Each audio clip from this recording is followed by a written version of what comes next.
आज मैंने सोचा कि मैं अपनी कामयाबी के सफ़र का आगाज़ जहाँ से हुआ था वो थोड़ा सा आपके साथ शेयर करता हूँ। ये मेरे टेबल पे जो है वो हमेशा मेरे पास शील्ड पड़ी हुई होती है एक।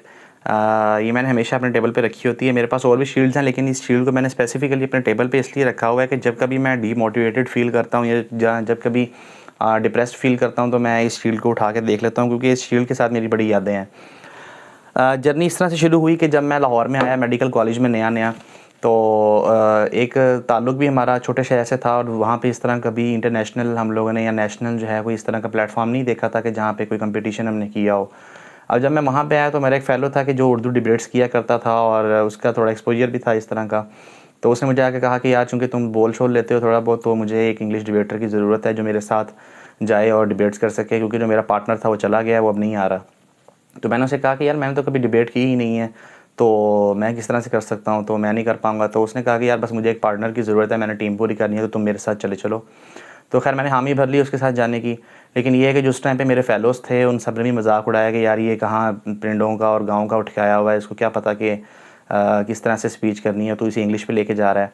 और वो जो स्पीच थी वो लाहौर में एक मेडिकल कॉलेज करवाता है कि जो पूरे पाकिस्तान से जहाँ पे लोग आते हैं, डिफरेंट कॉलेजेस से, यूनिवर्सिटीज़ से और डिफरेंट प्लेटफॉर्म से आते हैं, और वहाँ पे जो है वो कंपटीशन होता है स्पीचेस का। तो खैर ये है कि मैंने सारी रात जाके स्पीच लिखी इधर-उधर से इकट्ठा करके। जो टाइटल था स्पीच का वो तो नहीं है मुझे सही तरह से याद, लेकिन ये था कि वो फ़नी स्पीच थी, ह्यूमरस स्पीच जिसे हम कहते हैं इंग्लिश की, और वो मुझे करनी थी। मैंने वो प्रिपेयर की और उसके बाद अगले दिन सुबह स्पीच देने के लिए चले गए। लेकिन ये है कि उस परेशानी में सारी रात मुझे नींद नहीं आ सकी और मैं अगले दिन भी जो है वहाँ जाके बड़ा एंग्ज़ायटी की हालत में था। और जब मैंने वहाँ जाके पता किया तो मुझे पता लगा कि वहाँ पे जो हमारे पाकिस्तान के टॉप इंस्टीट्यूट्स होते हैं, जैसे कि लम्ज़ है, बीकन हाउस नेशनल यूनिवर्सिटी है, इसी तरह हमारे पास और बहुत सारे आ जाते हैं। मतलब पूरे पंजाब के मेडिकल कॉलेजेस थे, पंजाब यूनिवर्सिटी, जीसी यूनिवर्सिटी, इस तरह के बहुत सारे इंस्टीट्यूशंस थे जहाँ से बच्चे आए हुए थे। और ऐसे-ऐसे लोग भी थे कि जिनका नाम हम लोगों ने देखा हुआ था और जानते थे कि ये बड़े मशहूर जो हैं वो ख़तीब हैं डिफरेंट मेडिकल कॉलेजेस के। तो मेरा ख़ैर नंबर था कोई 52, 53, यानी 52-53वां मेरा नंबर था। और मेरे लिए वो जो 5-6 घंटे गुज़ारने थे वो तो ऐसे थे कि जिस तरह इंसान की शादी होने वाली हो और वो बैठा हुआ हो कि कब जी निकाह ख़वां आए और शादी-शुदी हो और जान छूटे यहाँ से।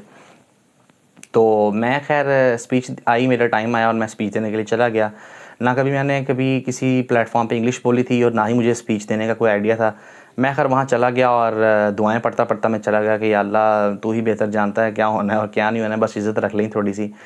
तो ख़ैर मैंने वहाँ जाके स्पीच की तो बड़ा अनएक्सपेक्टेडली मुझे बड़ा अच्छा रिस्पॉन्स आया, लोगों ने बड़ा एन्जॉय किया स्पीच को। और उसके बाद जो है मैं जाके ऑडियंस के साथ बैठ गया।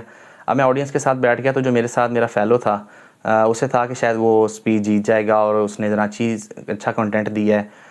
तो मैं वहाँ पे जो है वो जाके, एक डॉक्टर साहब थे, डॉक्टर गुलनवाज़ चट्ठा, शायद वो इस टाइम वीडियो भी देख रहे हों। तो मैं उनके साथ ही बैठ गया, क्योंकि डॉक्टर गुलनवाज़ चट्ठा जो है उनके बारे में पहले से ही मुझे पता था कि वो स्पीचेस करते हैं, अल्लामा इकबाल मेडिकल कॉलेज में थे। तो उनका नाम आया, वो स्पीच जीत चुके हुए थे और उसके बाद जो है वो मेरा नाम अनाउंस किया गया कि सेकंड पोजीशन जो है वो अनस अबरार की है फ्रॉम लाहौर मेडिकल कॉलेज। तो मैं बैठ के वहाँ पे सख्ते में आ गया और मुझे समझ ही नहीं आई कि शायद जो है ना वैसे ही मेरा नाम ले दिया इन्होंने या शायद कोई और बंदा है।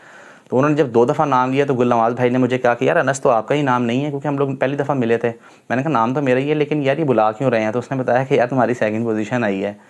तो मैं उठ के गया और मैंने वो लिया और मैं उसके बाद वहाँ से आया। और ये मेरा जो था वो सबसे पहली जो विनिंग थी, जो मेरी सबसे पहली विक्ट्री थी, वो मेरी यहाँ से स्टार्ट हुई थी 2015 में। और उसके बाद जो है मैं अपने एक फ्रेंड के पास आया और ये मेरा एक वो फ्रेंड था कि जिसके बारे में मेरा ये रिव्यू होता था कि यार, ये बंदा हमेशा ही मुझे जो है ना ज़लील करने के चक्कर में होता है और ये बंदा हमेशा ही नीचा दिखाना चाहता है। तो मैं उसके पास गया तो उस बंदे ने सबसे पहले मेरा सक्सेस जो है वो मेरे जो ऑफिशियल ग्रुप था हमारे कॉलेज का, उसमें शेयर किया। और ये एक वो स्पोर्ट थी, मैं हमेशा याद रखता हूँ अपने इस दोस्त को भी, क्योंकि वो मेरा दोस्त आज भी मेरे साथ है और वो ग़ालिबन ये वीडियो भी देख रहा होगा और वो जानता है कि उसने सबसे पहले पोस्ट लगाई थी वहाँ पे। तो मैं हमेशा उसका भी बड़ा शुक्रगुज़ार रहता हूँ कि उसका एक स्टेप था कि उसने मुझे जो है वो सपोर्ट किया उस टाइम पे। और दूसरा ये कि मैं अल्लाह ताला का नाम लेके चल पड़ा और मुझे खुद पे कुछ थोड़ा बहुत एतमाद था कि यार, शायद मैं कुछ ना कुछ कर लूँगा। तो इस तरह से जर्नी स्टार्ट हुई है। अगर आप ये कहें कि पीछे से पता नहीं कहाँ से पॉलिश होके आया है या पीछे कहाँ से ग्रूम होके आया है या इसने कहाँ से कोई क्लासेस ली हैं या कहाँ से ट्रेनिंग ली है, तो ऐसा कुछ भी नहीं था। एक अपॉर्चुनिटी मिली, उस अपॉर्चुनिटी को अवेल किया और उस अपॉर्चुनिटी पे जाके जो है वो मैंने अपना बेस्ट आउटपुट दिया और उसके बाद जो है वो एक सफ़र स्टार्ट हुआ जो अभी तक चल रहा है। तो इसलिए मैं यही कहता हूँ हमेशा सब लोगों को भी कि जो भी अपॉर्चुनिटी आपको मिलती है उस अपॉर्चुनिटी को मिस कभी ना किया करें, उस अपॉर्चुनिटी में जाया ज़रूर करें, क्योंकि अपॉर्चुनिटीज़ मिलती नहीं हैं लोगों को।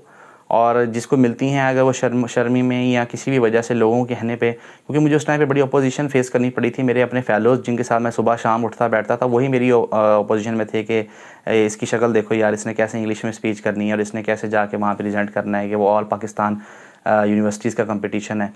तो खैर मैं वहाँ चला गया और मैं ये जीत के आ गया। तो इसलिए मैंने इसको हमेशा अपने टेबल पे रखा हुआ होता है कि मैं जब भी कभी डिमोटिवेटेड फील करता हूँ या डिप्रेस होता हूँ या एंग्जाइटी में होता हूँ तो मैं इसको देखता हूँ, फिर मैं वो वाक़या भी याद करता हूँ। फिर मुझे इस बात की बड़ी क़ुव्वत मिलती है कि यार अगर मैंने उस टाइम पे ये चीज़ कर ली थी तो मैं इस टाइम पे ये चीज़ भी कर सकता हूँ। Stay motivated, stay blessed.